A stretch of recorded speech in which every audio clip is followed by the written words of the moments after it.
തിരുവനന്തപുരത്തെ യുവ ഡോക്ടർ ഷഹനയുടെ ആത്മഹത്യയിൽ പ്രതിയായ റുവൈസിന്റെ പിതാവിനെ ചോദ്യം ചെയ്യുന്നുണ്ട്. മെഡിക്കൽ കോളേജ് പോലീസാണ് ചോദ്യം ചെയ്യുന്നതെന്നാണ് അറിയുന്നത്.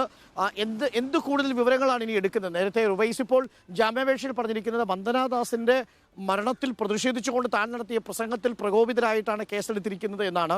വിവാഹം നടന്നിട്ടില്ല, അതുകൊണ്ട് സ്ത്രീധനം ചോദിച്ചതായിട്ട് അതിനെ കണക്കാക്കാൻ കഴിയില്ല തുടങ്ങിയ കാര്യങ്ങളാണ് റുവൈസ് കോടതിയിൽ പറയുന്നത്. ഇപ്പോൾ റുവൈസിന്റെ പിതാവിനെ മെഡിക്കൽ കോളേജ് പോലീസ് എന്തിനാണ് ചോദ്യം ചെയ്യുന്നത്?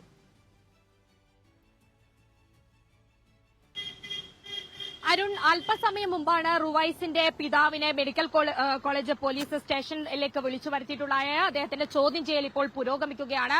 അതായത് ഈ സ്ത്രീധനവുമായി ബന്ധപ്പെട്ട ഈ കല്യാണത്തിന്, അതായത് ഇരുവരും റുവൈസിന്റെ വീട്ടിൽ നിന്ന് ഷഹനയുടെ വീട്ടിലേക്കും ഷഹനയുടെ വീട്ടിൽ നിന്ന് റുവൈസിന്റെ വീട്ടിലേക്കും ഈ വീട്ടുകാര് വിവാഹാലോചനയുമായി ബന്ധപ്പെട്ടുള്ള കാര്യങ്ങളൊക്കെ ചർച്ച നടത്തിയിട്ടുണ്ടായിരുന്നു.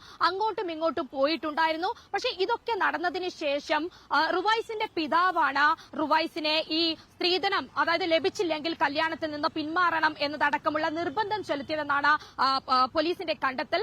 അത് കൃത്യമായി അറിയാൻ ഒരുപക്ഷെ ഷഹാനയുടെ ആത്മഹത്യാക്കുറിപ്പിൽ അതിനെക്കുറിച്ചുള്ള ചില സൂചനകൾ ഉണ്ടെങ്കിലും വ്യക്തമായിട്ടുള്ള കാര്യങ്ങൾ ഷഹാനയുടെ, അതായത് റുവൈസിന്റെ പിതാവിൽ നിന്ന് ചോദിച്ച് മനസ്സിലാക്കാനാണ് പോലീസ് ശ്രമിക്കുന്നത്. നേരത്തെ ഇതുമായി ബന്ധപ്പെട്ട മുൻകൂർ ജാമ്യാപേക്ഷ അടക്കം റുവൈസിന്റെ പിതാവ് നൽകിയിട്ടുണ്ടായിരുന്നു. എന്നാൽ ആ ജാമ്യാപേക്ഷ ഹൈക്കോടതി പരിഗണിച്ചത് ചില മുൻകൂർ അതായത് ചില പരിധികൾ വെച്ചിട്ടുണ്ടായിരുന്നു.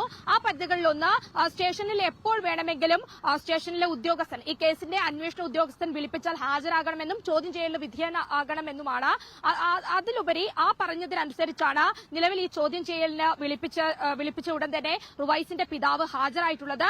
പക്ഷേ മറ്റൊരു പ്രധാനപ്പെട്ട കാര്യം, ഈ റുവൈസ് ഷഹാനയുമായിട്ട് മൂന്നാർ ഉൾപ്പെടെയുള്ള മറ്റു ചില ഇടങ്ങളിൽ യാത്ര ചെയ്തിട്ടുണ്ട്, ഒപ്പം പണം ചോദിച്ചിട്ടുണ്ട്. ഈ പണം ചോദിച്ചതുമായി ബന്ധപ്പെട്ട പിതാവിന് പങ്കുണ്ട്. പിതാവാണ് എത്ര ചോദിക്കണം എന്നതടക്കമുള്ള കണക്കുകൾ അടക്കം പറഞ്ഞതെന്നും ഇതുമായി ബന്ധപ്പെട്ട റുവൈസിനെ നിർബന്ധം ചെലുത്തിയതെങ്കിലും പണം, അതായത് ലഭിച്ചില്ലെങ്കിൽ ഇത്തരത്തിലൊരു കല്യാണത്തിൽ നിന്ന് പിന്മാറണം എന്നടക്കമുള്ള നിർബന്ധം ചെലുത്തിയത് പിതാവാണ് എന്നുള്ള സൂചനകളടക്കം പോലീസിന് ലഭിച്ചിട്ടുണ്ട്. അതുൾപ്പെടെയുള്ള കാര്യങ്ങൾ വിശദമായി ചോദിച്ചറിയാനാണ് ഇന്ന് റുവൈസിന്റെ പിതാവിനെ പ്രധാനമായിട്ടും മെഡിക്കൽ കോളേജ് പോലീസ് സ്റ്റേഷനിൽ വിളിച്ചു വരുത്തി. റുവൈസിന്റെ പിതാവിനെ മെഡിക്കൽ കോളേജ് പോലീസ് ചോദ്യം ചെയ്യുകയാണ്.